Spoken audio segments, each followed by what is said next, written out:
When it comes to investing, one of the first things any new investor wants to know is, how do I get started? You go online and then you go on websites like Vanguard and Charles Schwab and all these investment brokerages out there. They tell you, get a financial advisor. And of course, that's a good advice because that's one of the best ways you want to start, and you will be guided properly for most part. However, when you go deep to get that personal relationship, to get that help that you believe you need, then you come across things like this. In order to invest with Vanguard Personal Advisor Select, you need about $500,000 minimum to start. And in order to invest with Schwab and get that one-on-one personal guidance, you need to have at least $500,000 minimum. We then add things like the expenses that comes with that. I mean, sometimes they don't seem much, but over years and decades, then these fees can really add up. Now, if you're on a budget and you want to go with something cheaper, Vanguard does have something that you need a minimum of $25,000 to start with. And of course, you have things like the Edward Jones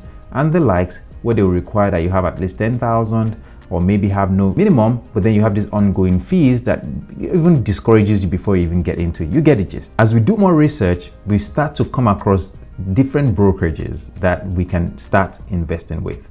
However, you are on your own. Things like Robinhood and M1 Finance and Mumu and the likes, you can get started now, but you don't get any personal advice or personal one-on-one touch to it. So you're forced to find your own information and do your own due diligence when it comes to investing. And by the way, if you're watching this video, please don't forget to subscribe to the channel. It goes a long way, and don't forget to drop a like on it. Now, in order to overcome your challenges, one of the things that you want to do is to understand that there are strategies out there that can help you overcome some of these problems or hurdles that you would face. In this video, I'm going to recommend 3 strategies you can use and will eliminate that headache when you are trying to pick that stock. The first one will be to consider buying index funds or mutual funds or ETFs. Index funds and ETFs sometimes can actually go hand in hand, in the sense you have the same version of an index fund in an ETF. And what is an ETF? ETF stands for exchange traded funds. Now, when it comes to index funds, the main strength of index funds is that you have this portfolio of investments that are picked by professionals. Now, your index funds can be actively managed or passively managed. And if that is passively managed, it means that, hey, they try to track an index, say the S&P 500, and they have all the companies that are in the S&P 500 in that portfolio, and all they do is they pretty much rebalance as necessary as S&P 500 changes the index itself. Remember, the S&P 500 index tracks the best 500 companies in the US. So this portfolio that is an index fund literally mimics the S&P 500. An example of that would be the VFIAX, Vanguard 500 Index Fund Admiral Shares. This is an index fund that tracks the S&P 500, and it has a ton of companies within it. This index fund particularly has done really well and has returned about 9.39% year to date, as you can see. And of course, over the decade, it's returned about 13.6%. And since inception, which was in the year 2000, it's returned around 8.38. And just so you know, this same Vanguard 500 Index Fund has some requirements in order to get into it. As you can see, you need a minimum of $3,000 to get into this one, which can be discouraging for most people who may not have up to $3,000 to buy into this type of fund. Don't be worried, because there's an ETF, which is an exchange traded fund that has the same holdings.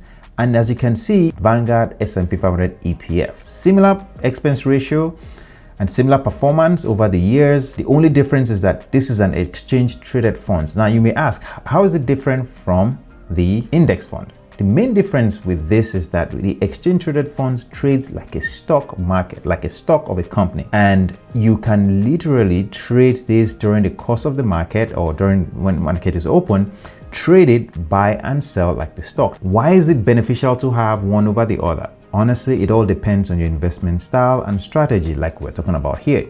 If you are the type of person who likes to be more engaged in the market by buying and selling, of course, you might want to do the ETF, because like I said, you can buy it throughout the course of the day. For example, the market drops a lot, maybe in the morning, and you're like, hey, this is an opportunity to buy it, let me buy some.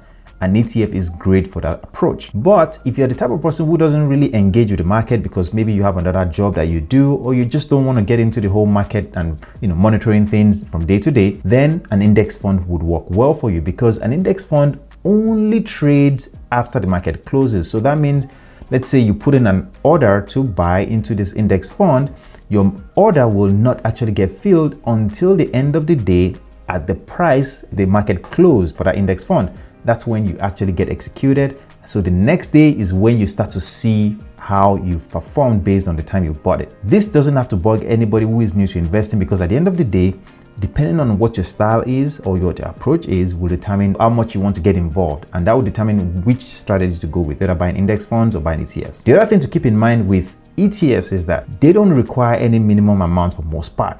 They're generally cheaper to get started with. Market closed on Friday, which was yesterday at the recording of this video.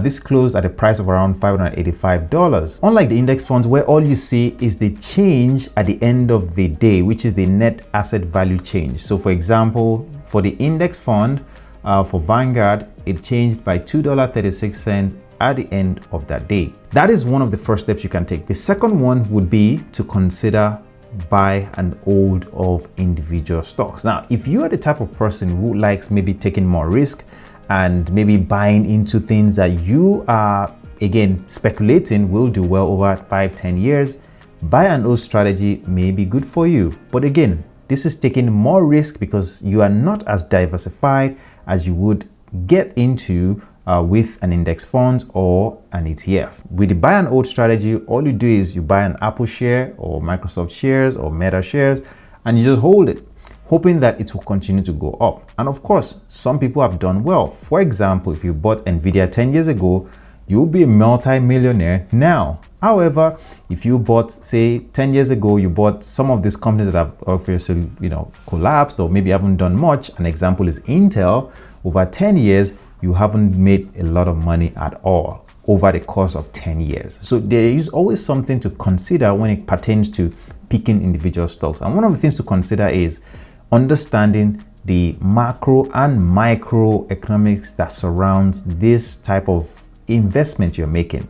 The business itself, how is it likely to perform over years? And remember, you can always be wrong. And that's why you always need to minimize your risk in the process. You don't want to go all in on one company thinking that will make you rich, because guess what? You won't always get the Apple, you won't always get the Nvidias. You might end up getting an Intel. So be careful. The last part of the strategy that you want to then consider is to dollar cost average. Now, what does dollar cost average or DCA? Well, the idea is that if you can buy, let's say, a stock for $5 and then the stock goes up to maybe $10, you buy again at $10, for the same number of shares, your average price will be $7.5. You kind of meet it in the middle, right? Now, imagine you can repeat this process over time. What will end up happening is that as the market goes up and down, sometimes it crashes.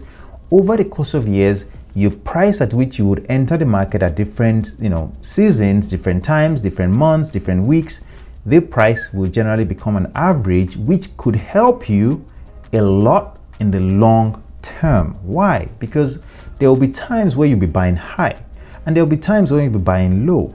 And that is the beauty, because when you buy high, you buy less shares of that company for the same amount. And of course, if you buy low, you buy more shares of the same company for the same amount, which then helps you to build your shares over time. The mistake a lot of people make is that they want to buy one time and hold it and hope that it goes up.